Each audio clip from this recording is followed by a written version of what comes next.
any real voter fraud. California Secretary of State.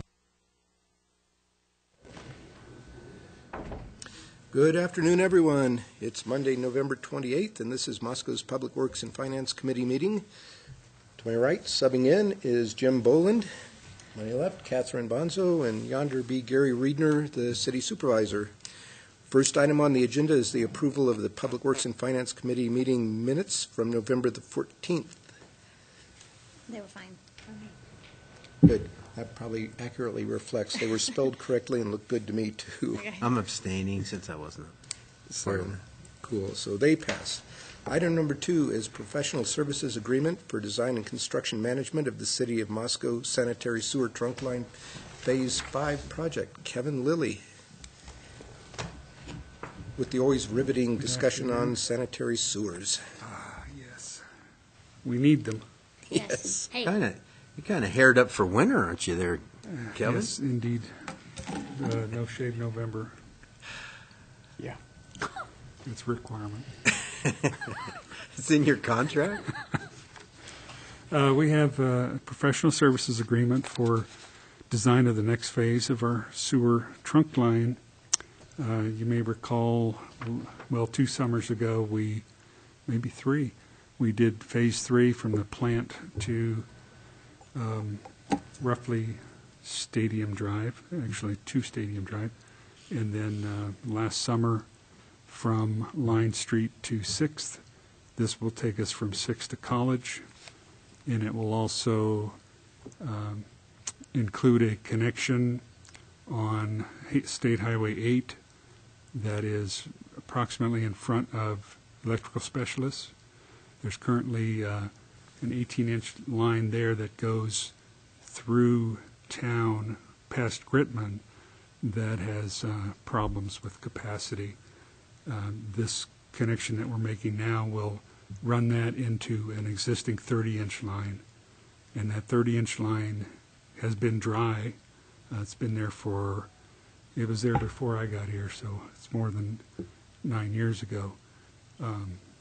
That 18-inch will be tied into the 30-inch that's dry now at Electrical Specialist, and that will run down Highway 8 to College Street, which is already in. So we'll be running from the end of that dry line, a 36-inch pipe, to just north of 6th Street. That's what this consultant design and inspection agreement is for, is to finish the design and to inspect the work. So the 36-inch then will go from Line Street all the way through to College, where it'll tie into the 30-inch line that will have picked up the 18-inch line over by electrical specialists. Exactly. And so gradually increasing capacity heading out to the east. Yes, there's also, it's kind of convoluted, at the intersection of Sweet and South Main, our line from the south end of town, including the flow from the South Lift Station, is pumped over the hill and comes down Main. Currently that makes a bend at Sweet Avenue, goes down Sweet to Railroad. That, with this installation of this section of the 36, that line will also continue south now to the currently dry 30-inch line, picking that up. So we'll end up plugging that outlet that goes to Sweet, and we have a larger pipe coming down to the 36.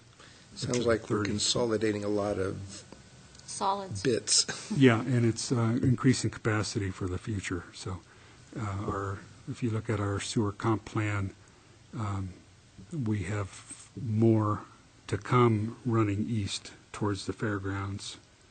There's been capacity and infiltration issues. Eventually we'll be working our way east. Mm-hmm. So this is our next leg of that. This will also include, you would be amazed at the amount of pipes in 6th Street, right there between where the Wells Fargo ATM is and Taco Time. It's like Spaghetti Junction, more or less, but because those also are going to require excavation. We're going to go ahead and reconstruct that small section of 6th Street so that by the time we do all the excavation for these pipes, we would have maybe a strip of pavement left that wasn't touched, and so we're just going to pull it all out, reconstruct that section. So looking at construction next summer? Yes. So did the railroad rails that cross the street there come out then? They will. Those last two? Yeah. My question just was about the contract, and on page 6, it's just that it wasn't filled in, and I just didn't.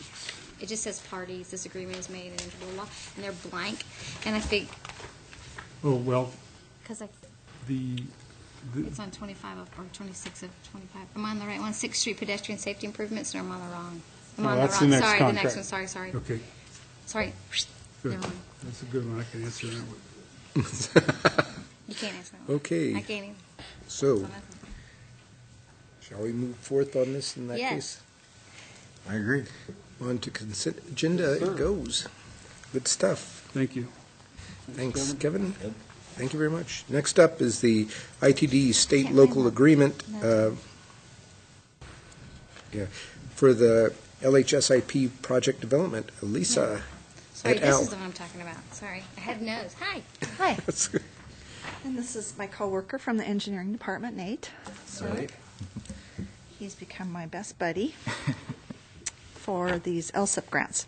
So we're revisiting the a project that we had approved and had submitted back, I think originally in 2014 or 15. This is the 6th Street safety improvements, which is from Washington to Asbury, correct? Or Jefferson, excuse me. And this was the second, actually, LSIP project that we had submitted. And Polk Street was our first one.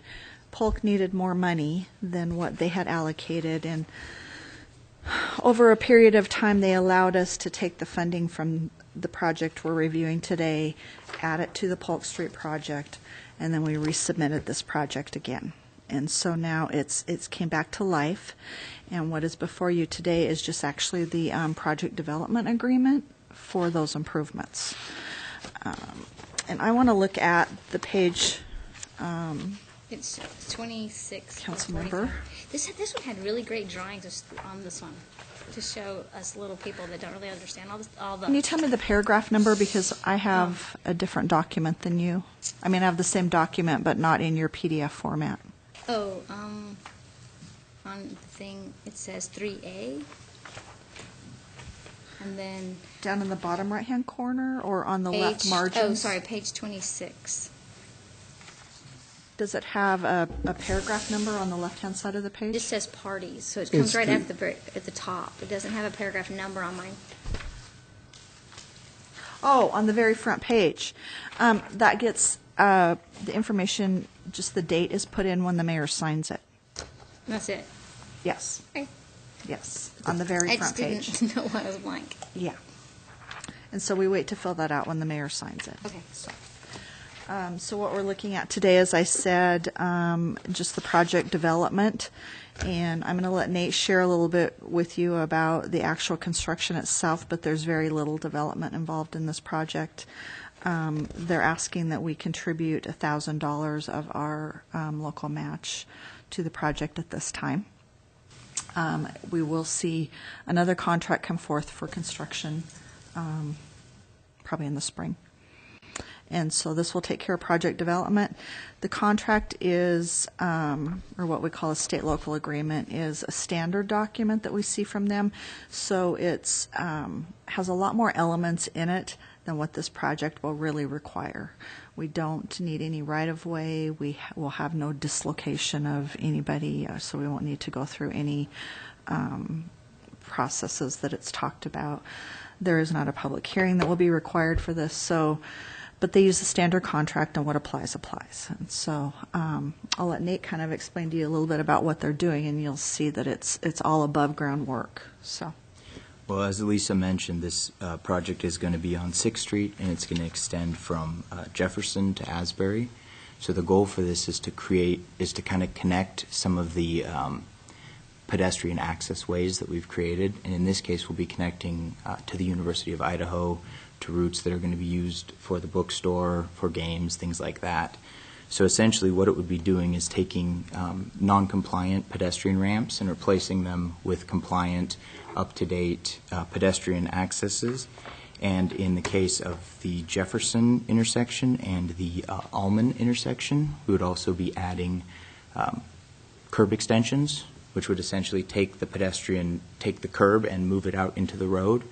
And it would essentially be the width of the parked cars, so that pedestrians who are starting into the roadway are starting from in front of the parked cars rather than starting from behind the parked cars, because this has been a problem. And one of the things that we saw when we reviewed the crash data is that there are a lot of pedestrian accidents occurring on this corridor, and particularly the more severe accidents that are occurring on this corridor are between vehicles and pedestrians.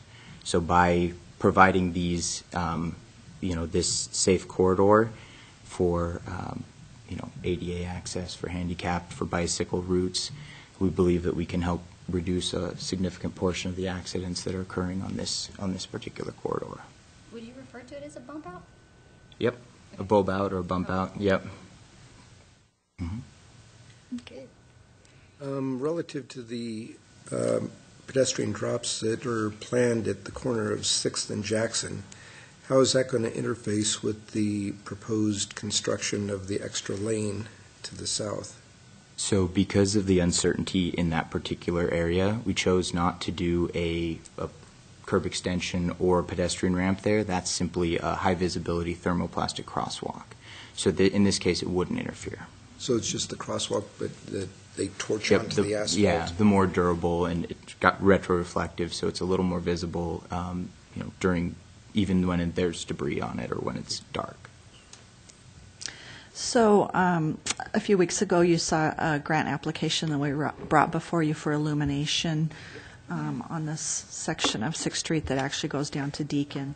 And then that will connect in with the work that the U of I has already done. So between this project and the application that we've submitted and the work that U of I has already done, I think the corridor will be a lot more safe That in all respects. to the project we just heard about, which will impact in there too. Absolutely. Yeah. And then also the 6th and Jackson turning lane. We submitted both those applications. One, we had some funding already accumulated, but if, the grant is awarded, we can do some additional work elsewhere. So I'd say by 2020, this corridor should be in good shape if we're fully funded. Mm-hmm. So we just request that this be moved forward to the consent agenda then? Yeah, I was really excited. With all the people that are wondering about walkability, I was like, how can we get this information out there? Yeah, yeah. Because I'm like, we're very walkable. Yes. Excellent. Move it forward. Look good to me, so let's put it on the consent agenda as well. Thank you. Thank you. Yes.